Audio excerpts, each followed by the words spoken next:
जय श्री कृष्ण मित्रों। कार्तिक मास महात्म्य कथा अध्याय 5। प्रभु मुझे सहारा है तेरा, जग के पालनहार। कार्तिक मास महात्म्य की कथा करूं विस्तार। राजा पृथु बोले, हे नारद जी, आपने कार्तिक मास में स्नान का फल कहा, अब अन्य मासों में विधि पूर्वक स्नान करने की विधि, नियम और उद्यापन की विधि भी बतलाइए। देवर्षि नारद ने कहा, हे राजन, आप भगवान विष्णु के अंश से उत्पन्न हुए हैं, अतः यह बात आपको ज्ञात ही है। फिर भी आपको यथाचित विधान बतलाता हूँ। अश्विन मास में शुक्ल पक्ष की एकादशी से कार्तिक के व्रत करने चाहिए। ब्रह्म मुहूर्त में उठकर जल का पात्र लेकर गांव से बाहर पूर्व अथवा उत्तर दिशा में जाना चाहिए। उसके बाद जो मनुष्य मुख शुद्धि नहीं करता, उसे किसी भी मंत्र का फल प्राप्त नहीं होता। अतः दांत और जीभ को पूर्ण रूप से शुद्ध करना चाहिए और निम्नलिखित मंत्र का उच्चारण करते हुए दातुन तोड़नी चाहिए। हे वनस्पतये, आप मुझे आयु, कीर्ति, तेज, प्रज्ञा, पशु, संपत्ति, महाज्ञान, बुद्धि और विद्या प्रदान करो।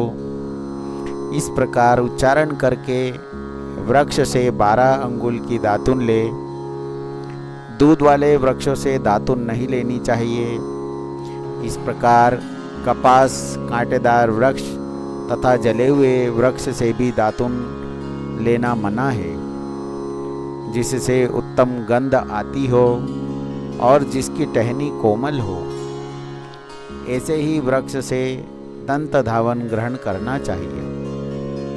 प्रतिपदा, अमावस्या, नवमी, छठी, रविवार को चंद्र तथा सूर्य ग्रहण में दातुन नहीं करना चाहिए। तत्पश्चात भली भांति स्नान करके फूलमाला, चंदन और पान आदि पूजा की सामग्री लेकर प्रसन्न चित्त व भक्तिपूर्वक शिवालय में जाकर सभी देवी देवताओं को अर्घ, आचमनी आदि वस्तुओं से पृथक पृथक पूजा करके प्रार्थना एवं प्रणाम करना चाहिए। फिर भक्तों के स्वर में स्वर मिलाकर श्री हरि का कीर्तन करना चाहिए। मंदिर में जो गायक भगवान श्री हरि का कीर्तन करने आए हों, उनका माला, चंदन, तांबुल आदि से पूजन करना चाहिए, क्योंकि देवालयों में भगवान विष्णु को अपनी तपस्या, योग और दान द्वारा प्रसन्न करते थे। परंतु कलयुग में भगवत गुणगान को ही भगवान श्री हरि को प्रसन्न करने का एकमात्र साधन माना गया है। नारद जी बोले, हे राजन, एक बार मैंने भगवान से पूछा कि हे प्रभु, आप सबसे अधिक कहाँ निवास करते हैं? इसका उत्तर देते हुए भगवान ने कहा, हे नारद, मैं वैकुंठ या योगियों के हृदय में ही निवास नहीं करता, अपितु जहाँ मेरे भक्त मेरा कीर्तन करते हैं, मैं वहाँ अवश्य निवास करता हूँ। जो मनुष्य चंदन, माला आदि से मेरे भक्तों का पूजन करते हैं, उनसे मेरी ऐसी प्रीति होती है जैसे कि मेरे पूजन से भी नहीं हो सकती।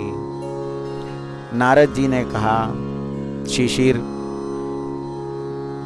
धतूरा, गिरजा, चमेली, केसर, कंदार और कटल के फूलों व चावलों से भगवान विष्णु की पूजा नहीं करनी चाहिए। अड़हल, कंद, गिरीश, जूही, मालती और केवड़ा के पुष्पों से भगवान शंकर की पूजा नहीं करनी चाहिए। जिन देवताओं की पूजा में जो अभिष्ट निर्दिष्ट फूल है, उन्हीं से उनका पूजन करना चाहिए। पूजन समाप्ति के बाद भगवान से क्षमा प्रार्थना करनी चाहिए। हे सुरेश्वर, हे देव, न मैं मंत्र जानता हूँ न क्रिया, मैं भक्ति से भी हीन हूँ। मैंने जो कुछ भी आपकी पूजा की है उसे पूरा करें। ऐसी प्रार्थना करने के पश्चात साष्टांग प्रणाम करके भगवत कीर्तन करना चाहिए। श्री हरि की कथा सुननी चाहिए और प्रसाद ग्रहण करना चाहिए।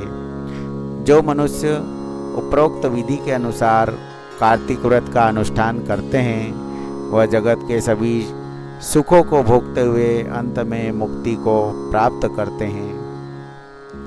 कार्तिक मास महत्यम अध्याय 5 की कथा समाप्त हुई। जय श्री कृष्ण। विषय वीडियो आपको पसंद आई हो तो चैनल को सब्सक्राइब करें, लाइक करें, शेयर करें। जय श्री कृष्ण।